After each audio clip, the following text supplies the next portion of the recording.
en veut toujours plus avec la Mishnah aux éditions Pinchas Félix Ohayon.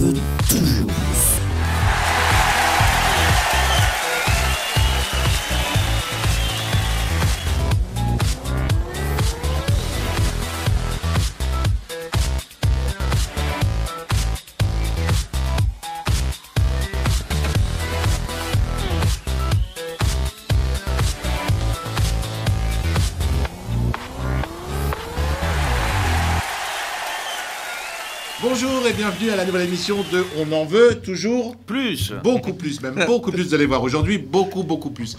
On en veut toujours. Si tu me permets Myriam, avant de présenter les femmes, je vais présenter notre rave invité, un très grand rave, le fils de notre rave à nous tous juifs de France, Rav Yaakov Sitruk. Bonjour, merci d'être venu. Pas mal pour la pression, très grand rave. Pas mal. On espère y arriver. Surtout qu'il fait qu'un mètre 75. Plus d'un mètre 70, c'est grand, hein, Ouais. chez le rabbin. Non, t'as vu que Franck toujours il balance. Il est là. Tu vois ou pas? Du coup on le Quand présente tu dis pas. pas bon poids, ça va. Voilà. La semaine dernière, c'était 80 ans, 70 Ouais, ans. Sarah. Alors Franck qui est toujours venu avec son brushing. Bonjour Franck. Ouais, Bonjour merci. son brushing. T'as vu, c'est... Ça va Franck? Ouais, tu as raison Franck. Il faut être branché. Voilà, Rav Sitruk, vous êtes à côté de Franck. Ça va être très dur de parler, de prendre la parole à Franck. Je vous Finalement, préviens. je suis un très grand rabbin. ça. Mais je peux te dire que Jacob, c'est un ami de 30 ans. Au moins. Myriam Metoudi, et non pas Myriam autrement, que, comme je t'ai appelé dans les autres émissions. Maintenant, je sais bien que tu t'appelles Metoudi. Myriam, notre rabbinite chaque semaine. Merci beaucoup d'être revenue cette semaine. Avec plaisir. Ça a été Myriam la semaine dernière, tu as aimé l'émission? Super, très sympa. Et Très bon tu échange. reviendras après encore? Avec plaisir. Et tu iras voir la pièce de Abraham Azoulay, Psy. Nous invite. S'il nous invite, oui. D'ailleurs, Abraham, on attend toujours les invitations. Ouais. Il est parti sans nous les donner la semaine dernière. Ah, moi, j'ai Et- reçu, hein. Ah, eh ben justement, à côté de toi, Myriam, notre grand ami, le chroniqueur que tout le monde connaît, notre laïc de service, monsieur Israël Tavor. J'ai un tampon comme ça Alors, sur oui, moi. oui, Israël le tampon, à mon avis, en 4 émissions, on va l'appeler le grand rabbin de service. Et d'ailleurs, on va vous montrer quelque chose que vous voyez très rarement. Israël Tavor avec un chapeau. Est-ce qu'on peut avoir accessoiriste, s'il vous plaît? On appelle Dominique Jus de Pomme, voilà. Merci Dominique. Et voilà, voilà la photo, voilà. Ça, c'est, J'ai l'impression d'être dans. Pourtant, il a la barbe, il a tout. J'ai hein, tout. c'est fou. Ouais, mais la barbe rousse. Ça va venir. J'ai la beauté, j'ai tout ce qu'il faut. La beauté d'un rave. C'est beau, ça. Ouais. Alors, aujourd'hui, pour On commencer... parle de certains raves. Hein. Pour commencer, Continuez. pour commencer, on va commencer, bien sûr, comme chaque semaine, par la question du jour. Voilà. Jingle, la question du jour. Jingle way.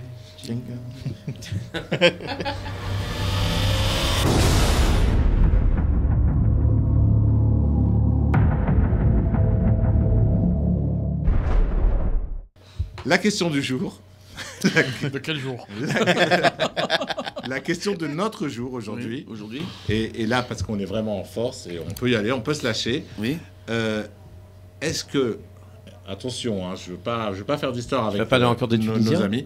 Est-ce que les rabbinim séfarades et tunisiens en particulier... J'ai pas fini, Michel. C'est une catastrophe, tes questions. Non. Qui c'est qui pose ces questions? Vas-y. Alors, les rabbinim séfarades et tunisiens en particulier. Termine. Est-ce que pour vous ici et pour vous derrière votre télévision, est-ce qu'ils vous paraissent plus doux, plus gentils que les rabbinim ashkénazes? C'est une affirmation. C'est une question. Est-ce qu'ils vous paraissent... Ah, c'est tellement évident. Le but, c'est de savoir... C'est de faire la promo de son frère. Alors, Rav David Mamou vous reçoit chaque semaine. Non, est-ce que... Le pire, c'est que le Rav David Mamou, c'est son frère. Je pense C'est que ça le dépend pire. beaucoup de la mentalité. Le pire ou le meilleur, on sait oui, pas. le- bon, C'est ou peut-être le meilleur. que le meilleur de Baruch ma vie, Hashem. c'est- Voilà, Ça non. dépend beaucoup de la mentalité dans laquelle on a vécu. C'est-à-dire que pour un Ashkénaze, un Rav Ashkénaze, eh ben, il se confond très bien avec la mentalité Ashkénaze, je pense. Et que chez Sfaradim, eh ben, un Rav Sfarad, il s'adapte à la mentalité qu'on a eue. Bah, la question, pourquoi je me la pose? Parce que Yaakov Sitruk est présent. Et j'ai eu l'impression, sans parler des autres rabbinim qu'il y a eu après ou avant le Rav Sitruk en France, le Rav Yosef Sitruk, Zechron Mebracha, Tzadikim Mebracha, on a eu on s'est senti toujours très très proche de lui. À l'époque, moi, comme j'ai dit, j'ai connu Yaakov donc Il y a 30 ans, oui. Et son père, il venait d'arriver à Paris. C'était ça, Yaakov, hein. Ton père, il commençait les shiurim à Paris. On était 25-30 dans les premiers shiurim. Exact. Et je sais que, en fait, avant, c'était un titre d'être grand rabbin de France, mais lui, il en a fait un rôle. Il en a fait une fonction. Parce qu'il a voulu propager la Torah, et il a commencé tout de suite avec des shiurim, avec tout ça. Et ça, c'était vraiment extraordinaire. Maintenant, moi, ce que je peux dire après tant d'années où j'ai suivi les shiur du Rav Yosef Chaim Sitruk. Je ne sais pas ce que tu en as retenu, mais en tout cas, tu as suivi les shiur. Okay. Pas mal, regarde, j'ai appris les brochings et tout. Non, mais ce que j'ai retenu de ces shiurim, la force qu'il avait, pour moi, personnellement, je ne sais pas s'il avait d'autres forces, mais pour moi, c'est que quand il parlait, il ne te donnait pas l'impression que tu étais quelqu'un de non religieux. Il te donnait, quand il disait « nous devons, nous faisons, c'est notre devoir ». Il ne disait pas « assour », où tu avais l'impression que tu étais un rachat. Il inclut le tout un chacun. Voilà. Et c'était la force du Rav Sitruk pour moi. Sa douceur. Israël Tavor. Moi, j'ai connu surtout des rabbanim ashkénazes. Donc, pas énormément, je ne vais pas mentir. Par exemple, la communauté Kinor David de Radana, que j'ai un peu fréquenté, où il y a un rav qui est extraordinaire là-bas, où tout le monde peut venir. Parfois, ce qui était marrant, c'est que les Français, quand ils arrivaient là-bas, ils étaient un petit peu surpris parce que c'est un peu plus ambiance anglo-saxonne, où on chante pendant 3 heures le fils du vendredi soir. Tu crèves la dalle avant de rentrer chez toi. Mais je pense pas qu'il y ait de différence parce que le Rav qui était américain ashkénaze, il n'y avait pas de fondement différent sur ça. Il était très doux, j'ai rencontré plusieurs fois, il était gentil avec moi, il m'a pas mangé, je suis encore vivant. Oui, en plus, il y a de quoi manger. Hein. Il y a surtout depuis j'ai pris, je crois, 20 kilos en 2 ans. Ouais. C'était à force de rester au cours et t'attendais trop longtemps. Votre avis sur cette approche différente qu'on a entre... Je dois vous avouer que j'ai pas très bien compris la question. Fais comme moi, fais semblant d'avoir compris. Surtout pas. Est-ce que tu vois la différence entre les... Est-ce que vous croyez vraiment que les rabbinim qui sont plus humains, plus proches des hommes en général, ils le sont parce que ils sont séfarades ou ashkénazes ou tunisiens ou tunisiens, sûrement. Tunisiens, oui. C'est déjà une marque Vous connaissez pas des Tunisiens antipathiques? Oui. Ça existe. Hein. Vous connaissez pas? Parce qu'il y a même des Marocains sympas. Enfin, il y a des... On a failli en avoir un dans l'émission la semaine dernière. Sympathique. Mais... Pour être sérieux, je vais être un peu direct. Je refuse. Je refuse qu'on dise qu'un tel il est ceci parce qu'il est cela. Alors c'est vrai qu'il y avait peut-être des pays où on était plus paisible qu'ailleurs, possible. C'est vrai qu'en Tunisie, il y a une certaine douceur de vivre, enfin où il y avait en tout cas. C'est comme ça que nos parents nous racontent leur enfance, c'est vrai. Mais je pense pas que on soit plus gentil parce qu'on est ceci ou parce qu'on est cela. Je crois que la gentillesse est une qualité dans la vie qu'on se doit tous d'acquérir à notre façon. Et puis après, la vie fait ce qu'elle fait de nous ce que nous sommes. Il y a des gens qui sont de telle origine, mais qui ont eu des parcours tortueux dans la vie, compliqués, qui traînent malheureusement des charges et qui font que leur caractère forcément s'en ressent. Et puis d'autres, non. Et puis il y a des gens qui font plus attention à être affables, à être souriants. D'autres qui font attention à autre chose. Mais j'aimerais pas qu'on dise que les gentils sont ceux-ci, enfin les ceux-ci sont gentils, puis les ceux-là sont méchants. Yaakov, le mot pshikoubala, tu l'as trouvé en ashkénaze? Non, mais ils ont d'autres mots. Ils ont des mots sympathiques, t'inquiète pas, ils ont des mots très sympathiques. C'est dur, quoi. Et quand on entend les Ashkénazes parler, le Yiddish, particulièrement où moi j'habite, présent parfois c'est un peu l'allemand, c'est dur, quoi. J'habite à Bétar, hein, c'est ça. Et certains ça sent le prix Nobel. En camp yiddish. Ah ouais. Écoutez, ce que vous dites, c'est une halakha dans le Rambam.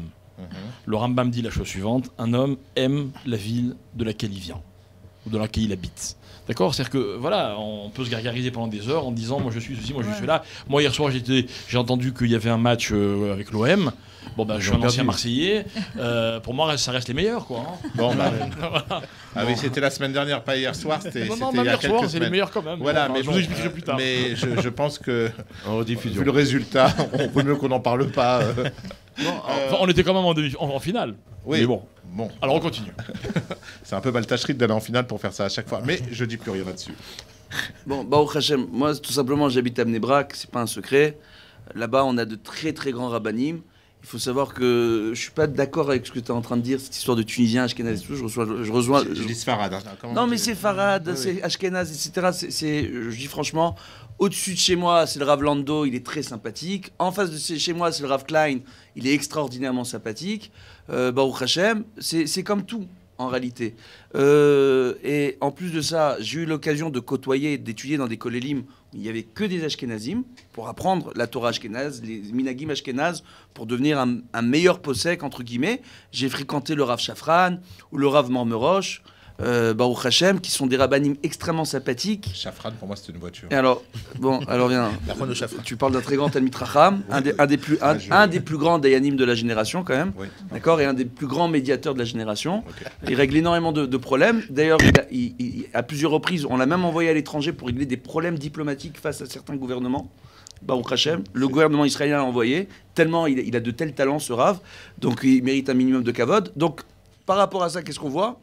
On parle des rabbanim là quand même, les enfants. C'est Israël Torah la chaîne, hein, c'est pas ce baboulek. Alors maintenant on revient. Ça frane pendant des années. Bon, non, mais viens, on reprend. Okay. Bezrat Hashem, donc tu as des rabbanim qui ont une grandeur d'âme extraordinaire, même Baruch Hashem, chez les Ashkénazes, contrairement à toutes les idées reçues. Voilà. D'accord ? Parce que malheureusement, ce sont des préjugés. Ce qu'on appelle en hébreu des déot gdoumot. C'est ce que je voulais qu'on dénonce. Voilà, le vrai problème, c'est qu'en fait, on n'a pas le même humour. C'est pour ça qu'on trouve ça bizarre. Et eux, ils nous trouvent bizarre aussi. Nous, on est drôles déjà. Vous serez étonné, comme on n'a pas les mêmes plats, comme on n'a pas les mêmes plats. De constater les nouvelles générations, même dans le milieu orthodoxe, où on dit le milieu orthodoxe, Ashkenaz, Séfarad, etc., comment ils sont loin de ça. J'ai une anecdote. À un moment donné, il y avait, quand je m'asseyais à Eligman, à la synagogue de Eligman, qui est une des plus vieilles synagogues de Bnei Brak, où le Chazon Ish a là-bas commencé l'aventure de la yeshiva de Ponievitch en ramenant des survivants de la Shoah, des enfants orphelins, où là-bas il a ouvert la yeshiva dans cette synagogue-là. Là-bas il y a un Bet Torah avec les petits-neveux du Chazon Ish, le Rav Shaul Karelitz, qui est le fils du Rav Nissim Karelitz. Tout simplement, on m'a pris là-bas en tant que Morora pendant un certain temps. Certaines personnes venaient et disaient, mais c'est un Rav Séfarad, il a étudié à Kisser Chachamim, qu'est-ce qu'il fait là? Et le Rav Shaul Karelitz leur répondait, je comprends pas, il y a les Talmidei Chachamim et puis il y a les autres. Donc il n'y a pas Ashkenaz Séfarad chez nous. Et puis aujourd'hui, dans les Kolélim, on voit un melting pot extraordinaire. Aujourd'hui, on le voit au Kollel Chazon Ish, le fameux Kollel Chazon Ish de Bnei Brak, qui est un des plus grands Kolélim de la ville, ou le Kollel Breslev aussi, qui est un des plus grands Kolélim de la ville. On voit là-bas, Ben Porat Yosef, au Kollel Chazon Ish, il y a peut-être 60-65% des Avrichim qui sont séfarades. Donc il n'y a plus du tout cette question-là. Baruch Hashem, ce melting pot-là, c'est Kibbutz Galouyot, on va se mélanger, Bezrat Hashem, on va mieux se connaître. On va chacun influencer, chacun rapporter un peu sa richesse. J'ai une petite anecdote, on terminera là-dessus. Il y a une chassidoute à Bnei Brak, d'accord ? La chassidoute Spinke. Ouais. Okay. Cette chassidoute, c'est une ville en Europe de l'Est, d'accord ? Cette chassidoute-là, il y a... C'est pas un camion ? Non, voilà, t'as pas un truc. Non, bon, alors maintenant... Mais tu vas nous expliquer. Attends. Il est lourd. Alors, qu'est-ce qu'on voit par rapport à ça ? C'est grave. Explique-nous. Attends, vas-y, écoute bien. La chassidoute Spinke... C'est marrant, même les noms sont marrants. Je vais vous raconter. Il y a là-bas, il y a un des admourim de cette chassidoute-là, qui habite Rehov Nechemia, qui avait besoin de faire intervenir un rav, un dayan, un posek, qui est extérieur à la chassidoute. Donc ils se sont dit, viens, on va chercher le Rav Yishai, il n'y a pas plus extérieur que lui à la chassidoute Spinke, entre guillemets. Donc ils m'ont demandé de venir, d'intervenir, de régler quelques différends là-bas, etc., jusqu'à aujourd'hui, Baruch Hashem. Et ce qui était très amusant, c'est que la première année, comme chaque année maintenant, ils m'ont dit, veille de Rosh Hashanah, il faut aller voir l'Admour, il va vous donner, comme à tous ces chassidim, la pomme et le miel pour le soir du Seder. Donc moi je suis allé, je lui dis bon, nous on m'a appris une chose, c'est qu'il ne faut pas venir les mains vides. Donc je lui ai ramené, parce que nous à Rosh Hashanah on mange de la pkeila. Donc je lui ai ramené un petit peu de pkeila. Ça m'a fait ça. Attendez, ça m'a fait ça. Si. Ah bah non. Si. Il a trempé la pomme dans la pkeila. Attends, écoutez bien l'histoire. Donc attendez, écoutez bien l'histoire, c'est extraordinaire. Donc j'ai ramené le Tupperware avec la pkeila pour l'Admour, etc. Donc, je lui ai expliqué que c'était un plat traditionnel, etc. Les origines dans la Gemara, de la pkeila, etc. Entre guillemets, le fait de manger les épinards et les haricots. Dans la Gemara, on en parle, c'est pas avec autant d'huile. Je tiens à préciser. On en a parlé la semaine dernière, d'ailleurs. D'accord, mais on en reparle, d'accord. Donc, qu'est-ce qu'on voit ? Je lui ai rapporté ce fameux plat-là qui en traumatise plus d'un quand il le voit dans l'assiette, etc. Et je lui ai expliqué, voilà, que c'était le plat traditionnel, que comme lui me donnait la pomme et le miel, moi, c'était une bonne année avec ce plat qu'on avait pour coutume de consommer. Et je lui ai donné les origines dans la Gemara de la consommation des haricots, etc. Après, dans la chassidoute, ils ont dit quand même, voilà, le Rav Yishai, certains chassidim ont réagi comme ça. Il me dit, écoutez, un Rav qui est capable d'expliquer l'origine de la Gemara, des plats qu'il mange chez lui durant les fêtes, je crois qu'il mérite d'avoir le plus grand respect. Ça, c'est premièrement. Maintenant, la petite anecdote, c'est que chaque année, je lui ramène Sabke là. D'accord, entre guillemets. Chaque année, il me donne la pomme et le miel. Et la même année, la première année, sa femme a appelé mon épouse pour avoir la recette de l'Abkela. Fantastique. Et depuis, les Spinkés font l'Abkela tous les Shabbats. Et nous, on s'est mis à manger des plats ashkénazes comme le chou farci, par exemple. C'est intéressant. Merci beaucoup, Rav. Bon, il faut qu'on passe à la suite. On continue. Parce qu'on a Shimshon dans l'oreille qui nous dit il faut speeder. Oui. Alors, on va passer tout de suite à la rubrique une réflexion pour réfléchir. Jingle, une réflexion pour réfléchir. Tu l'as en tête? Le jingle? Attends. Une réflexion pour réfléchir.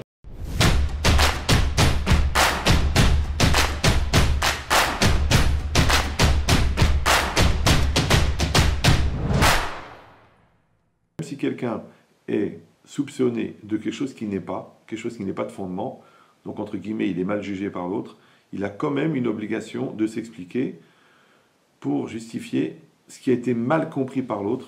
Alors je vous souhaite de bien débattre sur ce sujet, qui parle en fin de compte du regard de l'autre et du principe de voir l'autre positivement. Bonne continuation. Bye.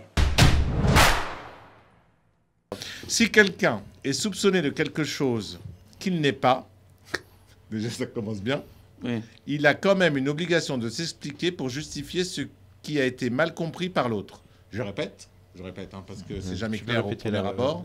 Quand tu dis, c'est jamais clair.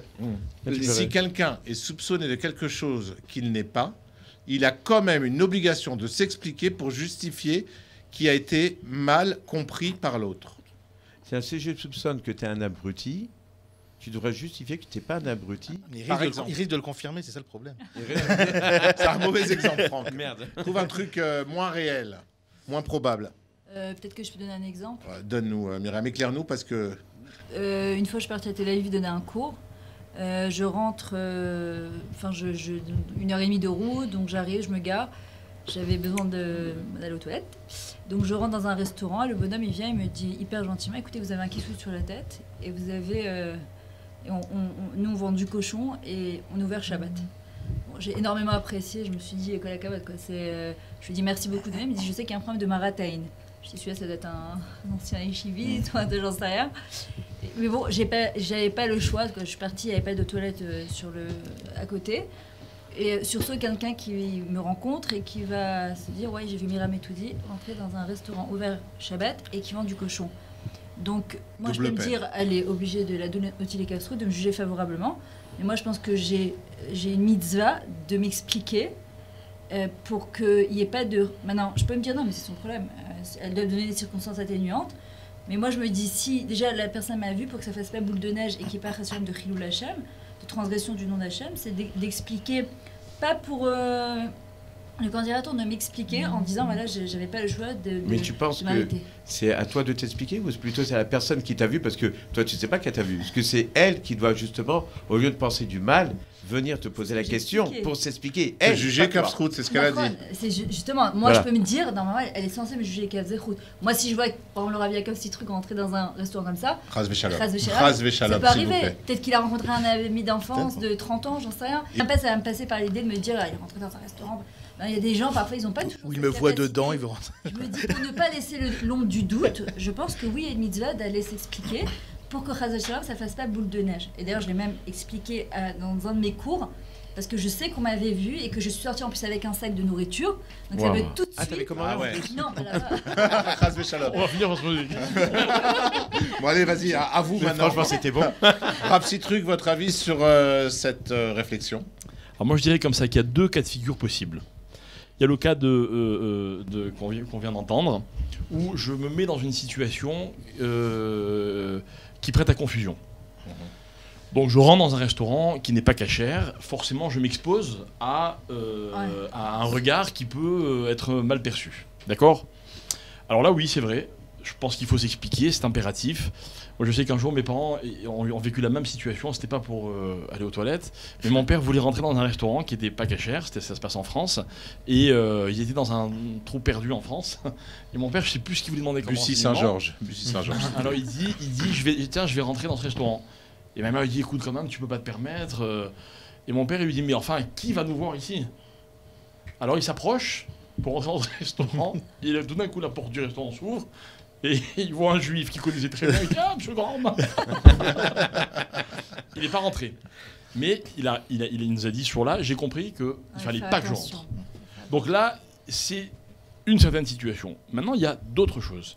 Si par exemple, prenons un exemple, on va dire plus problématique, on traite quelqu'un de menteur ou de voleur, alors qu'il n'a jamais volé, il n'a jamais menti. D'accord ? Est-ce que je me dois, moi, de passer mon temps à me justifier à propos de ce que les autres pourraient penser ou dire de moi ? Je crois pas. Oui, mais surtout, Rav, c'est quand il y a le Inyan qu'on nous a toujours appris que quand on est humilié et qu'on ne répond pas, à ce moment-là, Rav Kanievski. D'accord. Alors, maintenant, ça, c'est la limite. Attention, parce que ça, là, vous rentrez dans une dimension qui est personnelle. Maintenant, je parle au niveau de Chioul Hashem. D'accord ? C'est-à-dire que on va accuser quelqu'un ou soupçonner quelqu'un de quelque chose. Il n'a rien à voir avec ça. Il n'a jamais rien fait à part avoir un comportement normal, évidemment. Je ne crois pas qu'il a l'obligation ou qu'il doive perdre du temps à aller s'excuser, s'expliquer, etc., etc. Par contre, quand quelqu'un a un comportement qui prête à confusion, alors là, on va lui demander de bien vouloir s'expliquer, justement, pour ne pas qu'on puisse dire « Ah, j'ai vu un tel, ça veut peut-être dire que c'est permis, ou ceci ou cela. » Alors, Chim, si tu peux nous envoyer la réflexion, la vidéo de la réflexion en question. Si quelqu'un est soupçonné de quelque chose qui n'est pas de fondement, donc entre guillemets, il est mal jugé par l'autre, il a quand même une obligation de s'expliquer pour justifier ce qui a été mal compris par l'autre. Alors, si je peux me permettre, alors, il y a la réflexion et puis il y a l'interprétation. D'accord, dans ce qu'on a entendu à l'instant du Rabben Chetrit. La phrase, la réflexion, c'est quoi ? C'est attention, si on te soupçonne, tu te dois de te justifier. Ok ?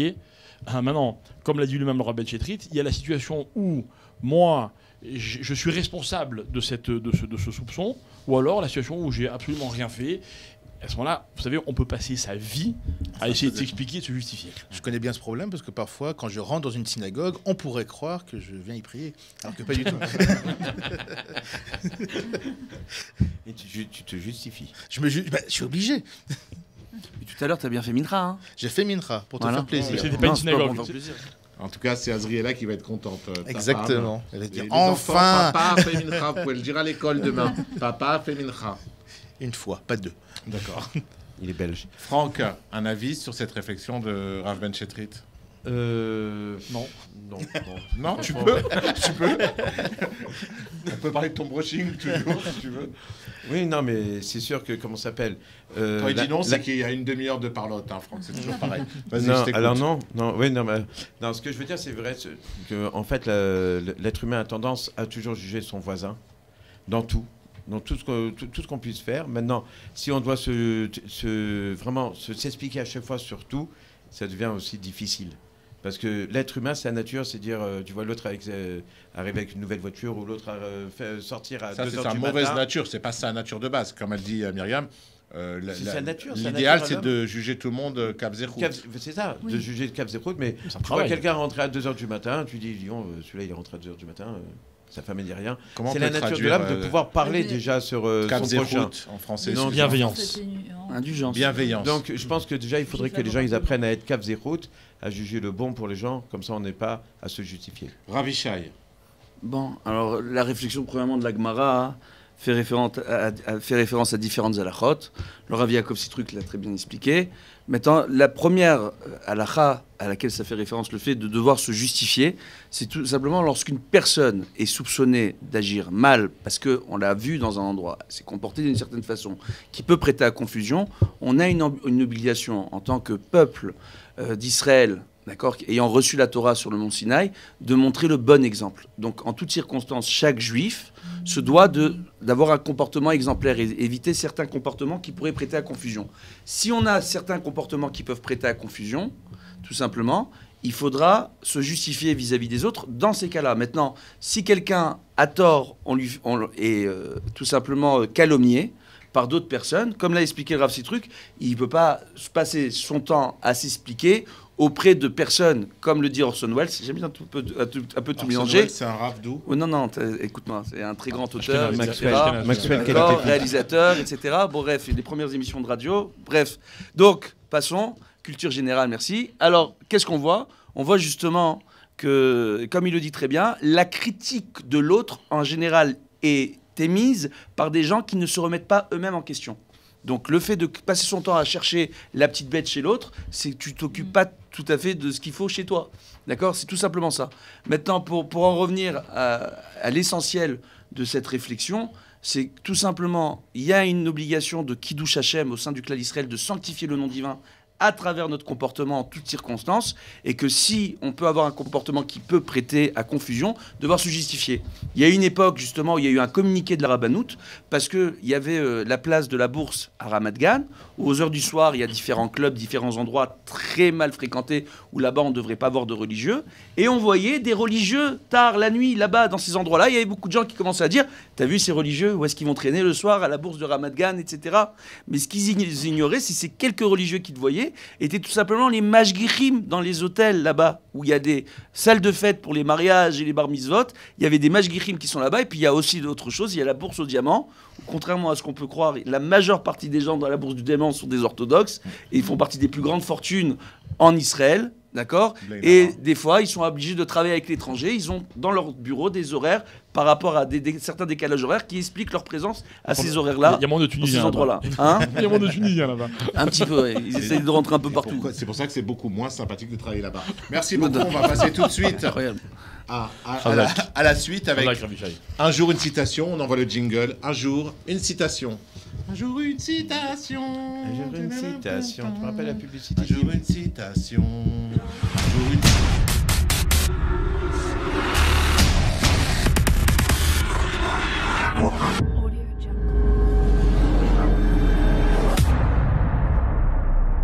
Et voilà, on se retrouve après ce super jingle. Un jour, une citation. On remercie d'ailleurs Shimshon Nathalie pour ces super jingles. La citation du jour. Attention. Qui est l'homme qui est honoré? Qui est l'homme qui est honoré? En hébreu, comment ça se dit? Honoré de Balzac, c'est ça? Non, c'est... C'est toujours notre rabbinite qui a le mot, hein, qui a le bon mot. Alors, traduisez-le nous un peu mieux. Qui est l'homme qui est honoré? Qui est l'homme qui est... C'est celui qui... Quel est l'homme qui est honoré? Celui qui respecte les créatures d'Akadosh Baruch Hu, si je me trompe pas. Exactement. Non, vas-y, exprime-toi, Myriam. Tu es la rabbinite ici. Hein, je pense qu'une personne qui est honorée, c'est pas celle qui cherche les honneurs, c'est celle justement qui va savoir respecter chaque créature d'Akadosh Baruch Hu. Créature, c'est-à-dire les êtres vivants en général ou les hommes, les femmes? D'ailleurs, être humain, c'est être humain. Ça passe par... Un animal, c'est un être humain. Non. De toute façon, il y a des un lapins. lien aussi de ça. Ilouï. Comment on dit lapin? Ah oui, il n'était pas là. Ilouï, ça veut dire lapin en hébreu. Pour expliquer tout à l'heure, Ilouï, je faisais ça, mais... Il y a aussi le lien de tsar Baal Chaim, de faire attention de ne pas faire du tsar, la souffrance. La souffrance à un animal. Oui, c'est en vrai d'arriver à comprendre que tout est l'origine d'Akadosh Baruch Hu et d'arriver à respecter ce qu'Hachem il a créé. Donc en vrai, quelqu'un qui est respectable, c'est pas quelqu'un qui cherche les honneurs. Et c'est quelqu'un qui va apprendre à juger l'autre bien, qui va regarder l'autre avec un œil positif. Et comme il dit le Baal Shem Tov, chaque personne que tu rencontres sur ton chemin, elle a à t'apprendre. Donc si tu la respectes, aussi, c'est que toi-même, t'es respecté. Je pense qu'on peut être respecté que si on respecte l'autre. Je pense pas qu'on peut être merci Myriam. Si, Rav Citruc. Franck, tu voulais dire quelque chose? Non, faut dire Joker sinon. Rav Citruc, c'est... Non, je voulais entendre ce qu'il dit Franck avant de parler. On est comme des Rav, je te laisse parler. Rav Franck a d'ailleurs sa rue à J'ai ma rue à Beit Vagan. La rue Rav Franck. Oui, donc la question c'était... Voilà, on est d'accord. Rav Citruc, c'est à vous. Oui, je m'en doutais un peu. Alors, Donne Israël, peut-être. Ah oui, je veux bien, moi, d'abord. Voilà. Peut-être une réflexion C'est enfin important. intelligente. Vas-y, parle un On peu va voir. On va voir. Non, ça me rappelle un petit peu, ce que j'ai un petit peu suivi, il y a un truc qui est très à la mode en ce moment, c'est de citer Lévinas. Donc on va placer un petit peu de Lévinas. C'était quoi? Emmanuel Lévinas. Un philosophe. C'est un philosophe qui a... C'est L'ancien directeur de l'ENIO d'ailleurs, qui Ah, était mon d'accord, directeur à... Et donc il y a toute une réflexion autour du rapport à autrui avec un A majuscule. Et c'est justement dans... bien sûr, il y a cette relation dans laquelle le autrui, c'est également...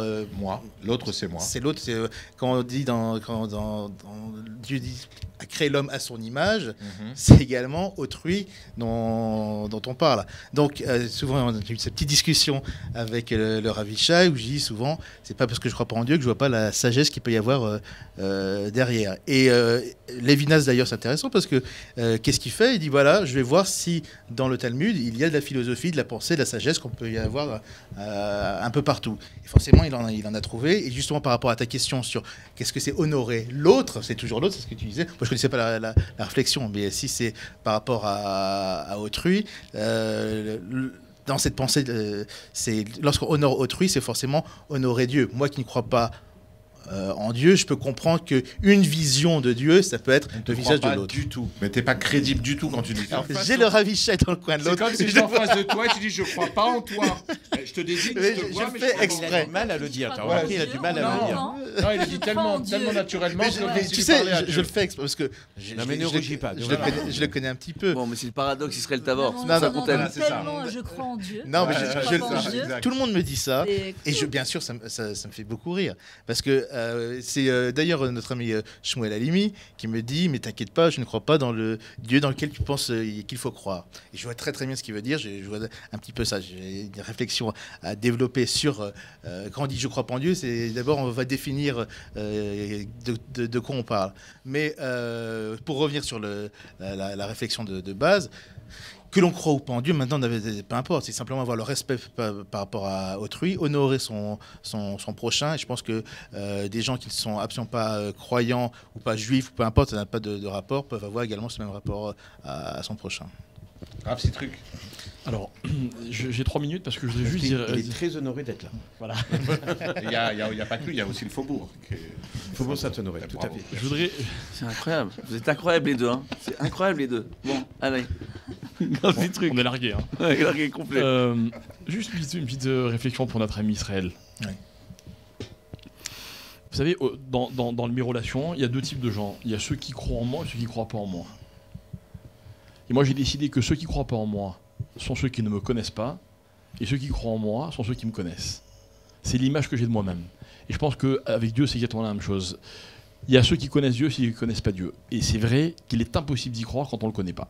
Je referme ma parenthèse. Juste sur ça, parce que tu mets en place Tu ouvres la parenthèse. tu mets en place une sorte de postulat de départ qui enferme un petit peu justement dans tu es pratiquement obligé de croire à la fin. Donc Exactement.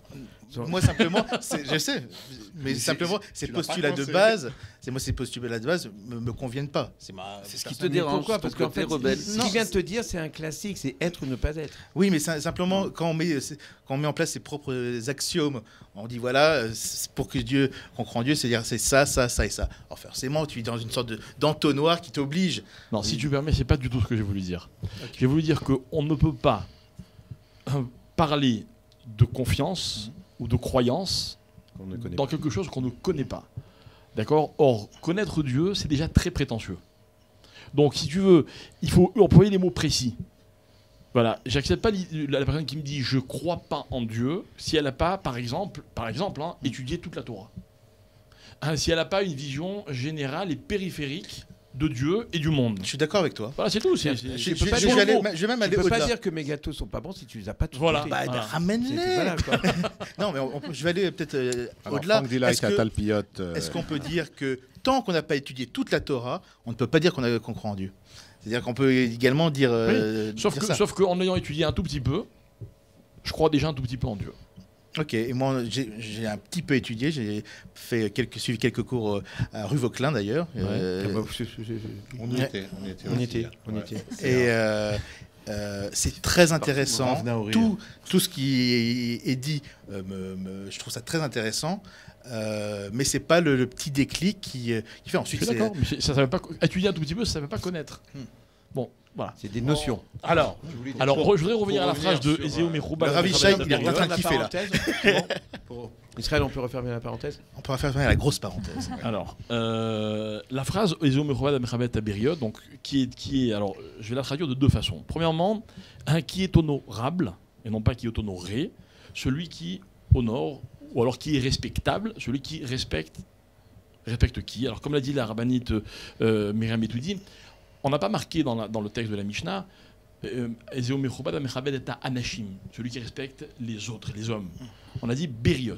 Donc Beriot, déjà, c'est un terme qui est très général.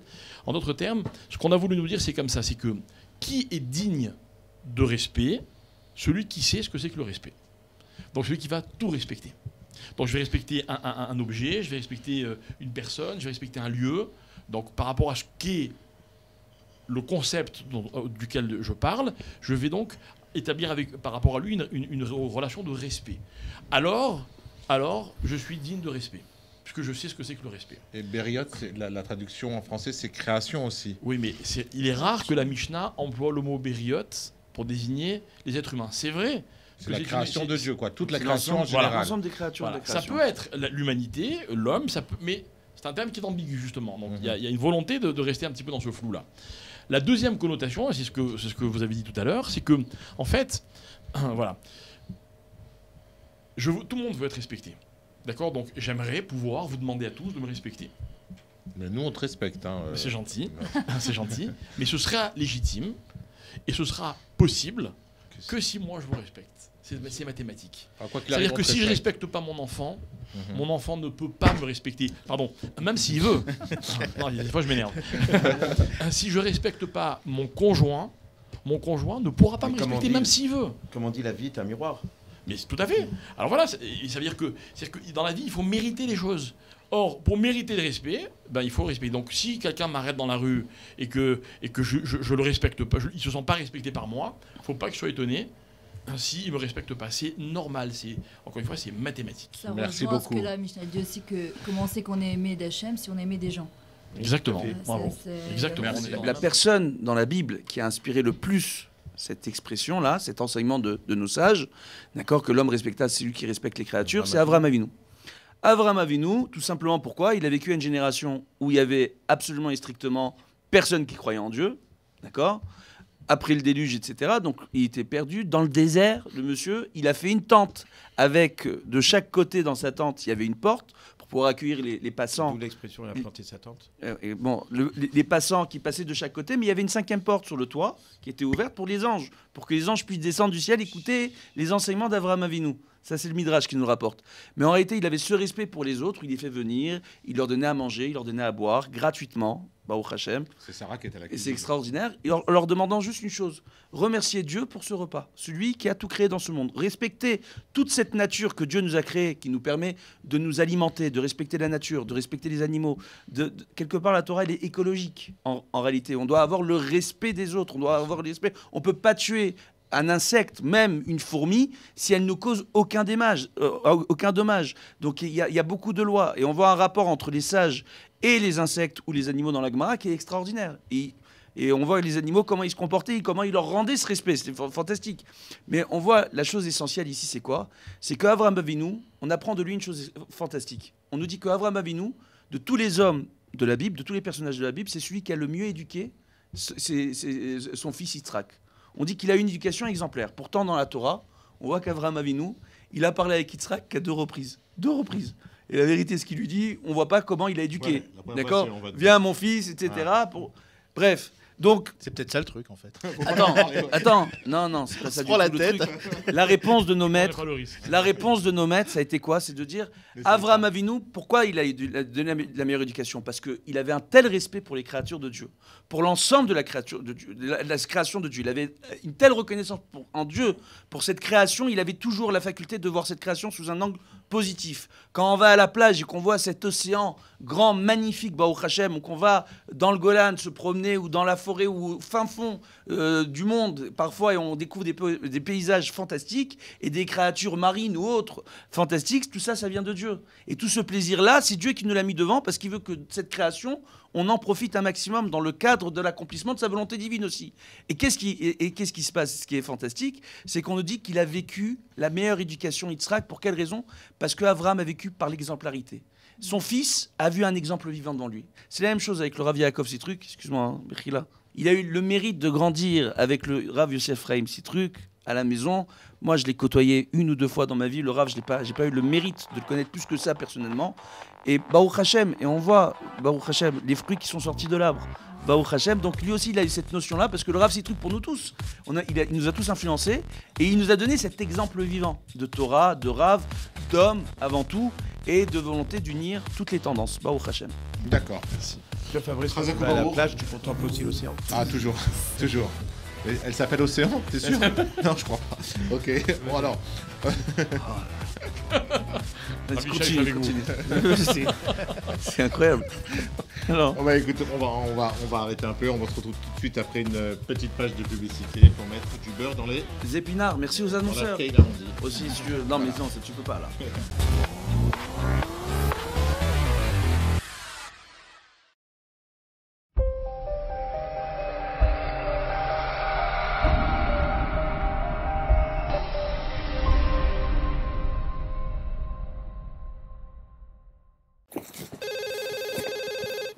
Anatel, bonsoir. Tu peux me raconter la fin de l'histoire? Dans un palais de glace, mais elle ne parvient pas. Anatel, éternellement à votre écoute. Et ça, ce ne sont pas des histoires. Anatel, téléphonie fixe, mobile, télévision, internet et solutions professionnelles.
Avec la Mishnah aux éditions Pinchas Félix Ohayon.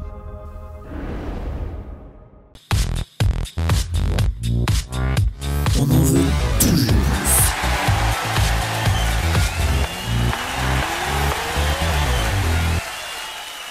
Eh ben, on reprend tout de suite avec aujourd'hui les dossiers de nos chroniqueurs. Tout de suite le jingle, dossier de nos chroniqueurs.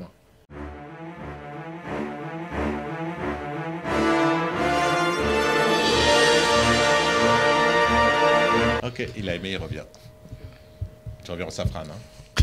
Baccarat. Yarkik, c'est pas vrai, c'est le vrai Yarkik, lui. Hein. Et voilà tout de suite le dossier du jour, toujours et aujourd'hui maintenant avec Myriam Metoudi. Pas Félida. Qui m'a pas encore tout dit et qui va nous le dire. Myriam, coup de cœur, coup de gueule, un dossier, qu'est-ce que c'est? Coup de cœur, un truc que peut-être qui va pas parler à tout le monde, mais je pense que c'est un sujet qui est un petit peu délicat aujourd'hui, enfin pas forcément délicat, Ouman. Est-ce qu'on a le droit de quitter Eretz-Israël pour la Ouman? Est-ce que c'est une mitzvah d'aller en Eretz-Israël? Il y a 4 ans de ça, donc tu as été? Je suis partie. Il y a 4 ans, alors j'avais posé quand même la question à mon Rav, et il m'avait dit, écoute, c'est très personnel, on peut sortir quand même d'Eretz-Israël pour des kivat tzadikim, et surtout du zikoui arabim, puisque c'est ce que je fais, le but c'était aussi de diffuser de la Torah. Et c'est vrai que c'est très personnel, mais Baruch Hashem, je suis à mon 4e voyage, je viens de revenir de la semaine dernière. Ah donc tu es pour?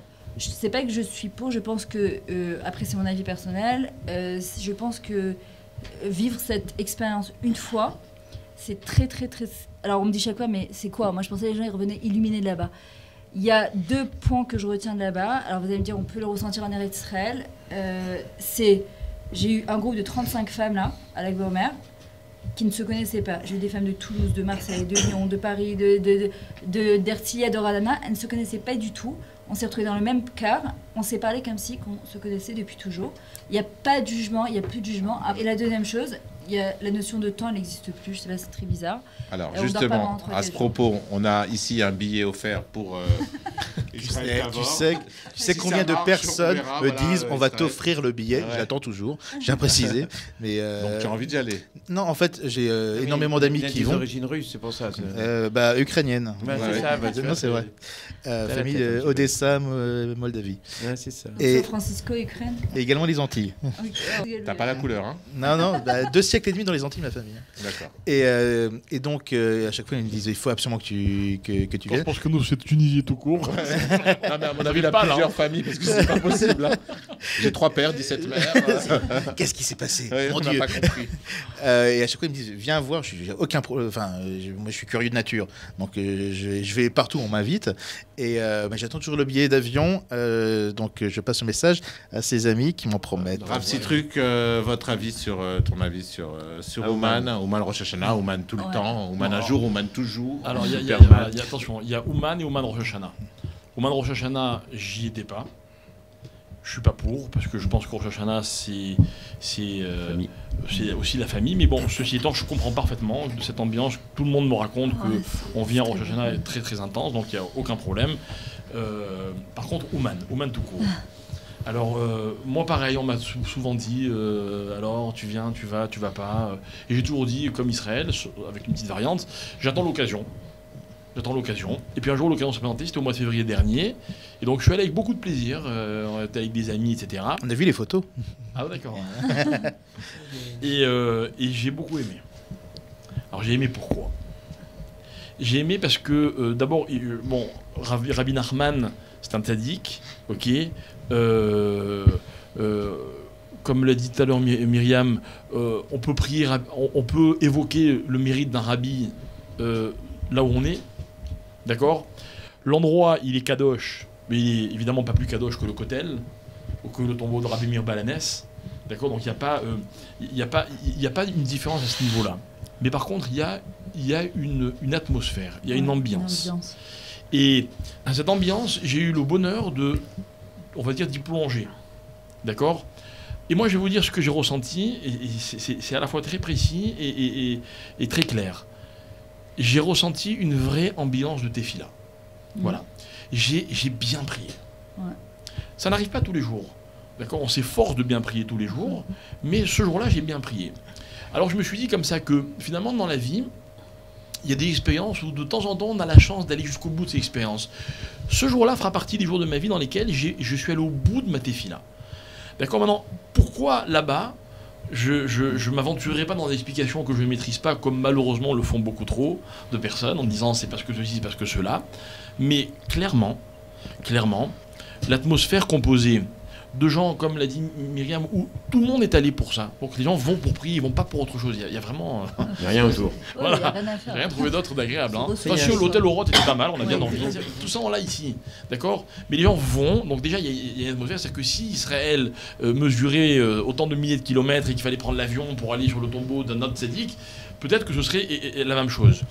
Il y a des juifs de tous bords, c'était très intéressant. De tous bords. Et on voit plus les différences. Je crois que ça, c'est quand même la grandeur d'un tzaddik où on sent que voilà, il nous réunit parce qu'il est un centre d'intérêt qu'on a en commun. Encore une fois, c'est pas le seul rabbi. Comme Rachel Imano, un petit peu. Voilà. C'est-à-dire que après, si vous allez autour d'un rabbi même vivant et que les gens le vénèrent, entre personnes qui le vénèrent, on ressentira la même chose. Ok, mais en tout cas, toute cette atmosphère de voyage, d'aller avec des gens où c'est vrai que tout le monde est de bonne humeur. Je pense qu'il y a beaucoup de choses. Quand on va en vacances, on est aussi de bonne humeur. Donc on était un peu déconnecté de tout le reste. Ok, mais qu'on va pour prier. Encore une fois, je reviens à la dimension rouhanite, ça veut dire spirituelle de l'expérience. On va pour prier. Ok, on se rend compte que ça prie 24 heures sur 24. À 2 heures du matin, il y avait un monde fou autour du Kéver. C'était un jour de semaine normale. Il n'y avait aucune circonstance particulière. Et on est porté par ça. J'ai eu un grand bonheur. C'est qu'on est arrivé à l'heure de Mitra sur le Kéver. On m'a demandé d'être Razan. D'accord? Et au début, j'ai dit non, et après, j'ai dit non, mais je vais pas rater ça. Et j'ai été Khazan. On était 300 ou 400 à prier, d'accord. Et forcément, je me suis mis dans l'ambiance de la tfila, d'accord. Et j'ai fait un... Alors on a la vidéo justement, alors on va envoyer la vidéo. Je sais pas que un c'était petit filmé. truc. Non, ça c'était après Mintra. mais non, mais j'ai voulu rentrer dans l'ambiance, pourquoi pas. Oui, mais Quand je vais dans un mariage... là qu'il y a de pouvoir danser, et les femmes, elles ont besoin de se libérer. On est au-delà de nos problèmes. Il y a une dimension spirituelle. Il y a une dimension spirituelle. Franck, ton avis sur Ouman Rosh Hashanah, Ouman tout court? Ben, tout simplement, moi j'ai jamais été, j'aimerais bien y aller, j'attends un appel. Non, mais on est tous en appel. Le 50-50 ou l'appel à un ami. Moi, je pense que c'est l'appel de tout simplement, c'est vrai que quand on part avec toute une ambiance et qu'on va pèleriner sur le tombeau d'un tzaddik, eh ben, automatiquement notre âme, elle est appelée à ressentir quelque chose. Et je sais que moi, quand je vais, une fois par an, je pars avec des amis, on part à 6h du matin, on revient à 2h du matin, on fait tout le nord. Je peux te dire que notre filote, c'est ce qu'il a dit Yaakov, eh ben, on les sent plus fortes. On les sent vraiment, on dirait que ça y est, il nous a écoutés. Ouais. On va recevoir on va toucher le pactole, on va toucher... on sent qu'elle a été acceptée, notre fille-là, parce qu'on est parti dans des conditions, et on est parti pour ça, et on a passé un moment d'une journée de 24 heures, pour pouvoir... C'est plus psychologique à la limite. C'est psychologique. Ça peut être psychologique et puis ça ne relève pas la foi. Non, mais il y a un aspect psychologique. Apparemment, il y a un relais qui se fait. Non, mais voilà, il y a un relais qui se fait. Les deux ne sont pas contradictoires. Tu veux dire Wi-Fi. Moi, j'étais à Hebron, la vérité, la première fois de ma vie, et là, je priais devant le tombeau d'Abraham, Yitzhak, Yaakov, mais je me dis, tu te rends compte de qui on parle là? Je suis devant le tombeau d'Abraham, Yitzhak, Yaakov, c'est-à-dire tout ce qu'on étudie pendant des années. Je suis devant eux. Ils sont la source. Voilà. C'est clair. Donc, automatiquement, quand tu te poses la question, ben là, il y a des larmes qui. Moi, j'ai pleuré la première fois. Attendez, si je peux me permettre, il faut savoir aussi une chose, c'est que quand on fait la tefila de Rosh Hashanah ou de Kippour dans une yeshiva, avec pourquoi je dis yeshiva, parce que ce sont des gens qui connaissent le sens de la tefila. On est 300, 400, 500, 600 personnes, et que tout le monde en même temps répond Amen, Shemé Rabba. On est transporté par cette ambiance. Voilà, c'est une opportunité dans la vie de pouvoir rentrer complètement dans ce qu'on est en train de faire. Donc, on est transporté par la tefila. Dernier petit point, est-ce qu'il faut ramener la tombe en Israël? C'est la question à 100 000. Ça, c'est une question économique, à mon avis. Les Ukrainiens, ils ne lâcheront pas.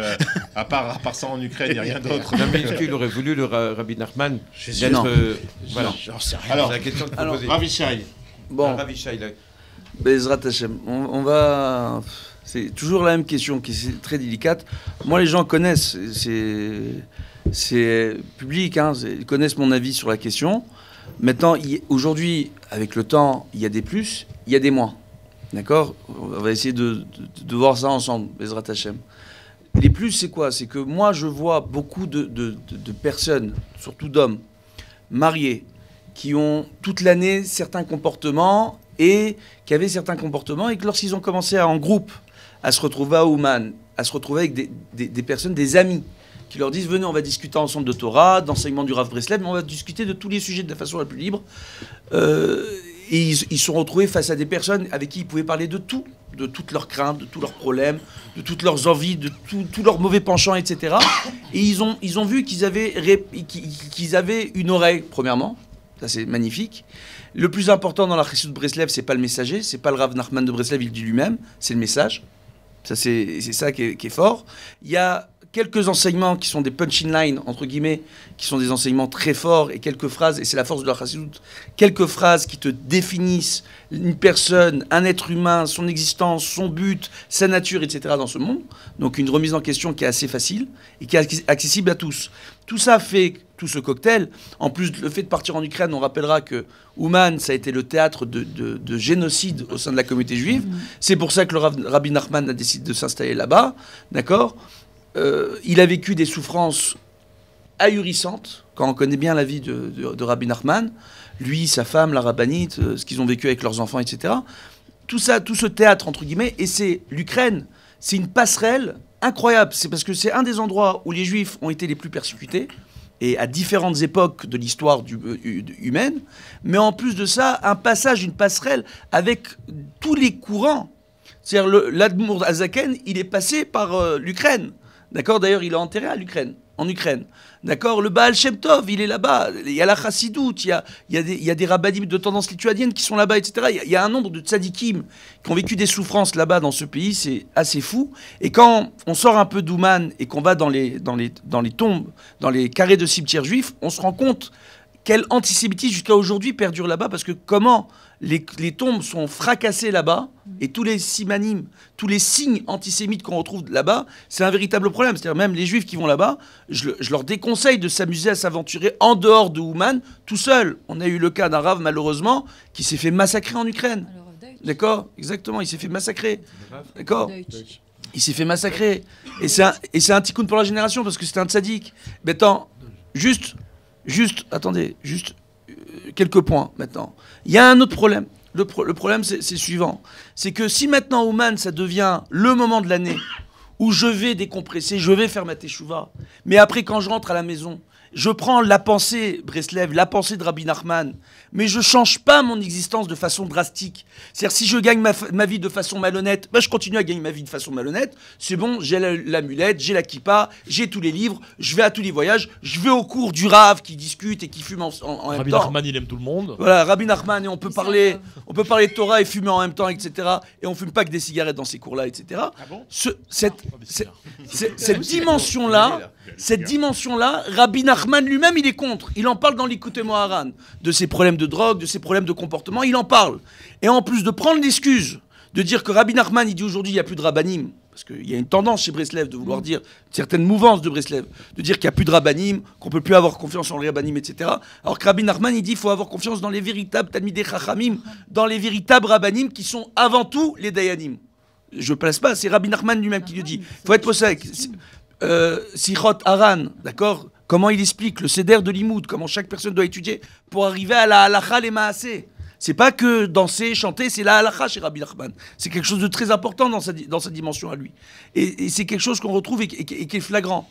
Et Baruch Hashem, si ça devient cette excuse-là d'aller là-bas pour décompresser, alors excusez-moi, il y a quelque part on travestit la religion. Ça, c'est le premier problème. Le deuxième problème qu'il y a, c'est qu'il y a l'Yetzera de l'Ukraine dès qu'on arrive à l'aéroport. Dès qu'on est arrivé à l'aéroport, on voit tout un Yetzerara là-bas en Ukraine, toutes des tentations d'inviter des hommes à aller dans les hôtels à Kiev, aller dans les casinos à Kiev, etc. Il y a un Yetzerara et la majeure partie des gens qui vont là-bas, des hommes, lorsqu'ils vont là-bas, ils vont directement pour aller à Ouman, des tombeaux des tzadikim, etc. On en a quelques-uns là-bas qui tombent dans ce Yetzerara de cette excuse d'aller en Ukraine et ils atterrissent à Kiev. L'autre problématique, c'est au niveau de la jeunesse. Il faut savoir qu'il y a un nouveau phénomène en Ukraine. Et ça, il faut vraiment faire attention et mettre en garde les jeunes qui vont en Ukraine. La nouvelle problématique là-bas, c'est quoi? C'est qu'il faut savoir que l'Ukraine, aujourd'hui, c'est un pays où il y a une mafia incroyable. Il y a un trafic de drogue en Ukraine insoupçonné et insoupçonnable et assez dense. Et aujourd'hui, on a des jeunes qui se font avoir, qui sont des jeunes religieux ou non. Il y a un monsieur qui vient et qui est athée avec eux sur le tombeau de Rabbi Nachman et qui a dansé, etc. Il vient lui dire, regarde, j'ai mis des livres sur le tombeau du Rav, je vais te donner une valise avec les livres pour que tu ailles les donner à tel Rav pour qu'il les distribue en Ukraine ou à tel ami pour qu'il les distribue en Ukraine. Oui, et on se rend compte que dans ces sacs-là, c'est des sacs qui ont été aménagés, où il y a des bouteilles de cocaïne liquide, où il y a des drogues dures, et on fait passer aujourd'hui à cette jeunesse de la drogue en Israël. C'est très grave, parce que les jeunes pensent rendre service et faire du zikouya rabim, et ils se font avoir. Donc il faut faire très attention. C'est-à-dire, l'Agmara nous dit, Chabedeo, Chachedeo, respecte ton prochain, suspecte ton prochain. Justement, ce qui est extraordinaire à Ouman, c'est que, et ça nous le prouve, il ne faut pas se fier aux apparences. On voit là-bas des gens qui d'apparence ne sont pas religieux et qui ont vraiment une volonté de faire teshuva, vraiment des tzadikim. Quand on est dans l'avion et qu'on va à Ouman, déjà, il y en a un qui dit j'ai faim, il y en a 10 pour lui donner un paquet de gâteaux, d'accord, j'ai soif, il y a un amour de son prochain qui se met en place. Extraordinaire, c'est très bien pour toi, surtout pour ton régime alimentaire Israël. Mais qu'est-ce qu'on voit par rapport à ça? Et justement, on voit quoi? On voit qu'on peut voir des gens qui ne sont pas d'apparence religieuse, qui sont des tzadikim, et d'autres qui se déguisent en religieux et qui, de là-bas, développent différents trafics parce qu'ils sont dans le Yetzerara de l'Ukraine. Et on voit, là où il y a le plus de Kedusha, il y a toujours le plus de Touma. Là où il y a le plus de sainteté, il y a l'impureté qui vient se coller. Et malheureusement, dans ces endroits-là, la majeure partie des gens sont purs. Ils ont remonté une communauté là-bas pour faire un grand zikouya rabim. C'est magnifique d'aller en Ukraine. Pour ceux qui veulent aller à Rosh Hashanah, c'est une expérience fantastique. Aller en Ukraine ou pour Rosh Chodesh Nissan, c'est fantastique. à l'occasion de l'anniversaire de Rabbi Nachman, etc. Mais de l'autre côté, il y a des pièges dans lesquels on doit faire attention de ne pas tomber.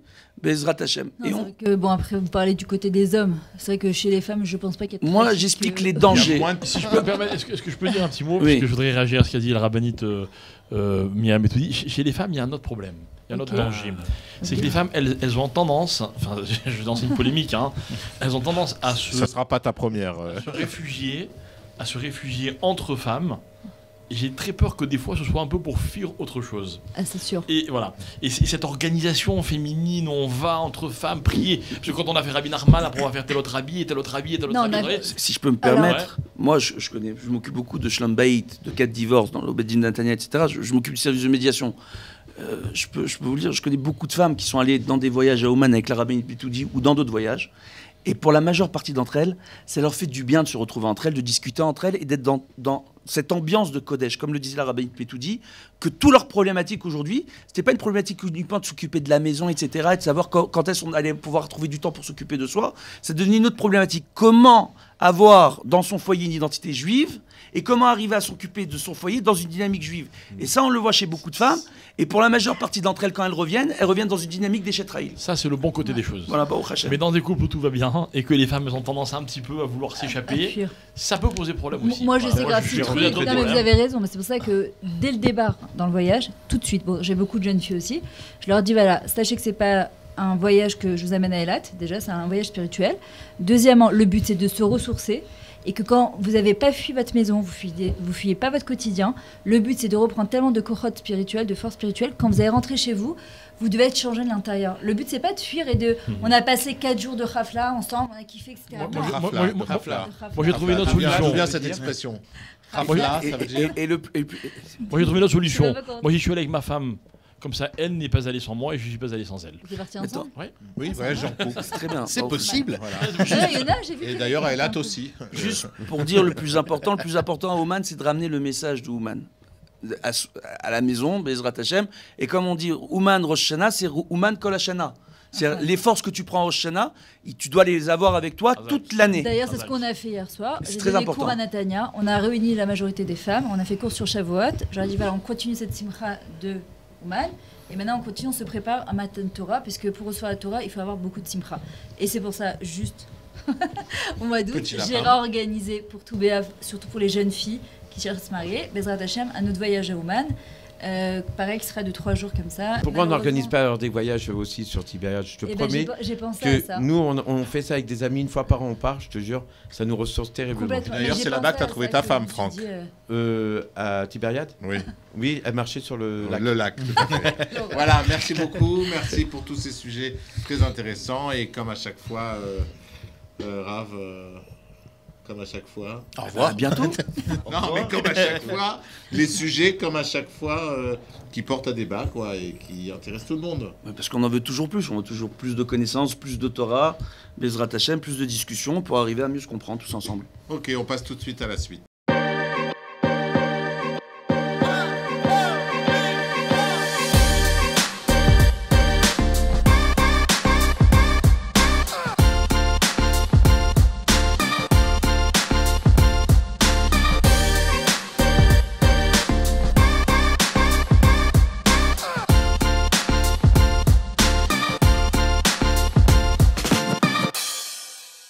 Alors, Rav Citruc, des news, il y en a en ce moment. Votre actualité, on m'a dit de vous parler des shidduchim. Pourquoi les shidduchim? Ah, je croyais que vous vouliez parler de ma voiture, parce que je vends ma voiture. Alors, qui aux 4 portes? C'est la safrane en question? Non, pardon, j'arrête. Non, la safrane, c'est la voiture des ministres. Moi, je ne suis pas ministre, je suis rabbin. Alors, les shidduchim, pourquoi, Rav Citruc? Quel rapport entre vous et les shidduchim? Alors, on va pas parler des shidduchim, on va parler du problème. Le shidduchim, c'est la solution. D'accord. D'accord. Quel est le problème? Le problème, c'est le célibat. On a malheureusement, je crois, tous les gens qui font un petit peu, qui s'occupent un petit peu de la communauté, sont confrontés à cette situation. Nous avons énormément de célibataires, d'accord, qui ont envie de se marier, qui doivent se marier et qui n'arrivent pas à se marier. Ça fait trop de gens heureux. Il n'y a pas de raison que nous, on souffre et eux, ils restent comme ça. Mais pas du tout, c'est exactement le contraire. Ah, pardon. Voilà. Et moi, non, mais pour être tout à fait sérieux, je suis très affecté par ce problème. Et il est impératif de chercher des solutions. D'accord ? Après, est-ce qu'on va résoudre les problèmes ? Je ne sais pas, mais en tout cas, on doit s'y atteler. Alors, l'une des personnes qui est très concernée par ce problème, c'est une dame que vous connaissez peut-être, qui s'appelle Rabbanit El-Krief de Bnei Brak, et qui fait énormément, donc, comme ça, pour la communauté, de cours, de manifestations, de rencontres, etc. Et donc, on s'est rencontrés, on a parlé de ce problème ensemble, et nous avons eu l'idée de lancer une formation à laquelle on invite tout celui qui veut venir. Et dans cette formation, nous allons expliquer aux gens de quelle manière on est tous capables d'être chatran. Qu'est-ce que c'est que chatran ? En français, c'est l'entremetteur. Le lapin, le retour du lapin. Incroyable. Vas-y, excuse-nous. On continue. D'accord, ok. Les rabbins séfarades tunisiens, ils parlent avec les mains. Ça oui. Alors, entremetteur ou entremetteuse. Ça veut dire quoi ? C'est-à-dire qu'en fait, on connaît tous des gens, ok, qui n'attendent qu'une seule chose, c'est de pouvoir se rencontrer. Ou alors, par exemple, je connais quelqu'un qui connaît quelqu'un, ok, puis si je vous en parle, et vous savez, je connais une jeune fille qui ne trouve pas à se marier, me dit, ah ben, moi je connais un jeune homme, bref. Donc potentiellement, on est tous capables de faire des shidduchim. Mais les gens font des shidduchim, les gens rencontrent, mais ils rencontrent pas toujours comme il faut. Donc on va expliquer à ces entremetteurs et ces entremetteuses, aux chatranim, on va leur expliquer de quelle façon doit se dérouler un shidduch. D'abord, il y a toute une série de conférences sur le couple lui-même. Qu'est-ce que c'est qu'un mariage ? Très intéressant. Je peux vous dire que même quand on est marié depuis plusieurs années, on découvre des notions qui sont captivantes. D'accord ? Alors, je suis sûr que si on avait fait la conférence avec les hommes d'un côté et les femmes de l'autre, et qui pouvaient se regarder, enfin les uns face aux autres, il y aurait beaucoup de regards échangés pendant ces conférences. Donc c'est vraiment très intéressant. Deuxièmement, quel type de mariage ?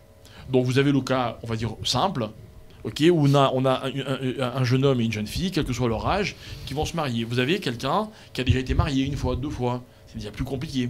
Vous avez le Kohen, hein, qui on peut lui présenter, qui on ne peut pas lui présenter d'après la halakha. Okay, il y a toutes sortes de détails à savoir qui sont très intéressants. Ensuite, hein, quel est le déroulement d'un mariage ?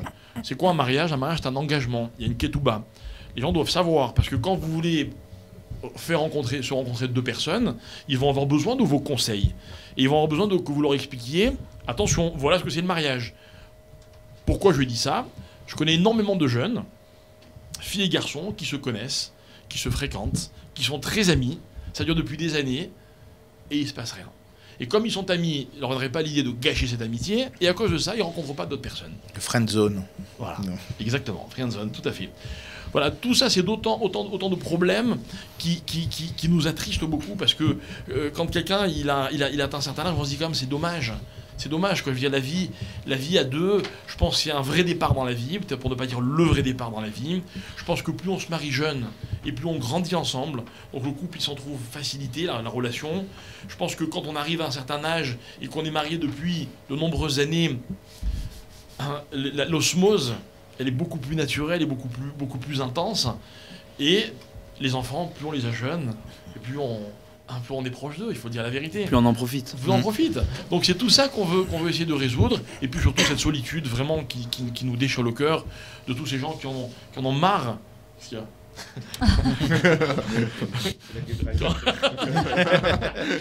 ont marre d'être tout seul. Donc voilà l'idée de base de cette initiative. L'idée de base, c'est de former des chatranim. C'est ça. D'abord d'alerter l'opinion sur le fait que tout le monde peut être chatran. Et de les former. Même moi. D'accord. Je trouve que c'est vachement intéressant ce que tu dis, Yaakov, parce que on a dénigré ces derniers temps les chidours. On en a marre. Parce que n'importe qui veut présenter avec n'importe qui. Voilà, exactement. Et franchement, on a détruit la profession, entre guillemets. Et comme on a vu que ces derniers temps, on pouvait en faire un business, parce que je dis, tiens, si je présente lui avec lui, j'en fais le mariage, eh ben, c'est bien de donner 3000 shekels ou 2000 shekels pour la personne qui a fait le shidour. Beaucoup de gens qui sont... Non, et même pas ils ça. en font les connaître. J'ai peur. J'ai peur de prendre l'engagement de Moi, je leur dis, je vous prépare une fois que vous êtes prêts. Maintenant, C'est après, que- à moins que je connaisse vraiment alors les justement, décomptés. il y a des mécanismes qui permettent de pallier à ce problème. On peut pas connaître intimement pas tous les gens qu'on va. C'est quoi, c'est une interro que vous faites et il coche des cases? Est-ce que tu aimes les lapins? Oui, j'aime les lapins. Ma couleur préférée, c'est le bleu. Oh, comme moi, le bleu. C'est quoi? Comment tu... Vous voulez la réponse? Inscrivez-vous à la formation. Il veut tout savoir en 2 minutes. Il y a 2 jours, on m'a envoyé sur Facebook un message. C'est une fille qui me dit voilà, est-ce que tu connais quelqu'un pour moi? Je dis pourquoi elle me pose la question à moi qui suis le dernier? J'ai pensé à quelqu'un, forcément, que l'on connaît tous les deux. Et donc. Oui, mais tu la connais, la fille? Parle du garçon. Mais c'est ça le problème. C'est ça. Moi, tu as quelqu'un pour moi, tu la connais pas, elle est marrante. C'est exactement ça le problème. Je dis, mais pourquoi? Alors réponds-lui. Alors Janine, si tu nous regardes, non, il te connaît pas assez pour te présenter quelqu'un. Comment tu sais qu'elle s'appelle Janine? Tu lui as dit le Canada? Elle m'a écrit aussi. En tout cas, je peux vous dire une chose, c'est que de la part des parents, il y a une véritable détresse. Ouais. Parce que quand on est parent et qu'on voit ses enfants avancer dans l'âge et ne pas se marier, il y a aussi une grande tristesse. Bien sûr. Et voilà, les parents, ils veulent le meilleur pour leurs enfants. Donc, ils veulent les voir se marier. Donc, je pense que déjà, même par rapport à ça, les parents sont très, très Alors, le problème, c'est de enthousiastes. vouloir trop le meilleur pour ses enfants. Comment on peut s'inscrire pour cette formation? Qui on contacte? On contacte Aleph Ledoroth. Aleph Ledoroth. Voilà, Facebook, Aleph Ledoroth. Facebook, Aleph Ledoroth. Voilà. Donc, alors, si la personne n'a pas Facebook parce qu'elle est très religieuse, elle fait comment? Il y a un numéro de téléphone, il y a un mail. Le secrétaire qui tient le Facebook. Un 4x4, comment ça marche pour avoir un numéro de téléphone? Non, il y a un mail, il y a quelque chose? Oui, il y a un mail, contact@aleph-ledoroth.com. Voilà, par exemple. super. Aleph-Ledoroth. Donc, si vous voulez vous inscrire à cette formation de Chatranit. Non, mais en plus, Aleph Ledoroth, vous avez ouvert à Tel Aviv. On a ouvert à Tel Aviv, exactement. C'est bête les Ça fait un moment, c'est hein. le deuxième. Non, pourquoi ça fait un peu moins d'un an. Ouais, mais ça fait- oui, d'accord, enfin, on est encore en lancement. Au Hachem, C'est bien de Batzlacha. le dire pour que les gens, parce que j'avais fait Alors, l'inauguration. Mais il a raison parce qu'à Tel Aviv, on a beaucoup de célibataires. Je viens quand tu veux. C'est pas loin pour moi. Tu cherches une femme? Non, il y en a un peu. Non, mais Ravisha, arrêtez de lui répondre à chaque fois. Non, Et on va passer tout de suite à l'interview pour être plus proche. Jingle pour être plus proche de Rav Citruc.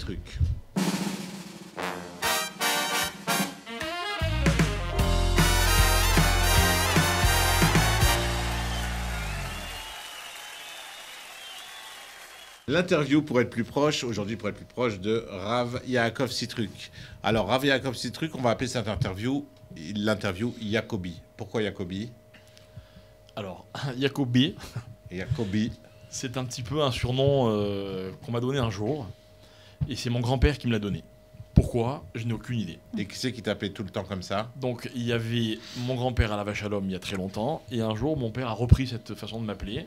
Et quand on m'appelait Yacobi en général, c'était mon père. D'accord. On va faire l'interview Yacobi. On commence comme ça. Si ton père te demande aujourd'hui comment tu vas, qu'est-ce que tu lui réponds? Bien. Et tes frères et sœurs et maman? Je sais que pour eux, c'est très difficile. Mais je pense qu'ils vont bien aussi. Yacobi, est-ce que j'ai été un bon papa? Il n'y a pas de mots pour dire à quel point tu as été un bon papa. Yacobi, l'une des choses que tu as aimé que je t'enseigne, une en particulier. La considération. Chaque fois qu'on a discuté, ce que je te disais comptait pour toi. Tu as toujours répondu à mes questions, quelles qu'elles soient. Et tes réponses ont toujours été adaptées à ce que j'avais besoin d'entendre. Tu veux dire quelque chose sur mon amour pour la Torah et sa terre? Je veux dire que la Torah et tout ce qu'elle contient faisait partie de toi, partie intégrante de toi. La Torah, c'était ton quotidien en tant qu'homme religieux, ça veut dire dans tes mitzvot, en tant qu'homme tout court, ça veut dire dans tes relations avec autrui, en tant que père, en tant que mari, en tant que tout ce que tu étais. Voilà ce que c'est que l'amour. Voilà ce que j'ai perçu de toi comme définition de l'amour. De la Torah et de sa terre. En général, et également de la Torah et de sa terre. Ok, pour finir sur une bonne note, à l'image de ton père, mais une note souriante, Magnifique. c'est-à-dire jusque-là c'était la blague préférée de ton père, une de ses blagues préférées. Il y en avait tellement. Voilà. Mais enfin bon, comme on est Aujourd'hui, je ne sais pas si vous avez suivi l'actualité d'hier. Je crois que la blague qu'il aimait beaucoup raconter, et d'ailleurs c'est elle qui l'a raconté chez Ardisson, c'est la blague du football. D'accord, quand un jour deux copains se demandaient ils étaient fous de foot, est-ce qu'il y avait du football dans le Gan Eden. Alors ils se sont promis que le premier qui y arriverait viendrait en rêve à l'autre pour lui dire s'il y a du foot ou pas. Alors l'un des deux quitte ce monde, et pour quelques jours il revient chez son ami en rêve, et il lui dit j'ai 2 nouvelles pour toi, une bonne et une mauvaise. Alors il dit commence par la bonne, il dit il y a du foot. Elle va dire c'est quoi la mauvaise? Tu joues la semaine prochaine. Merci beaucoup Yaakov Citruc, merci Franck, merci Myriam, merci Israël. Ravishai, c'est même plus des remerciements, c'est je me mets à genoux devant votre sainteté. On veut voir, on veut voir. On veut voir. C'est spécialement émouvant ce petit cette interview là, parce qu'on ressentait qu'il était là. Oui, c'est pour ça que Shimshon a voulu finir par une blague, parce que parce qu'il a voulu détendre l'atmosphère après cette petite blague. Comme à chaque émission, merci Myriam. Comme à chaque émission, on remercie AZ Prod, Nathan Azoulay, Anatel et toute l'équipe avec Liron Chimoni. On remercie aussi Franck, Rav Citruc, Myriam, Israël et Ravishai. Et à la semaine prochaine. Merci beaucoup.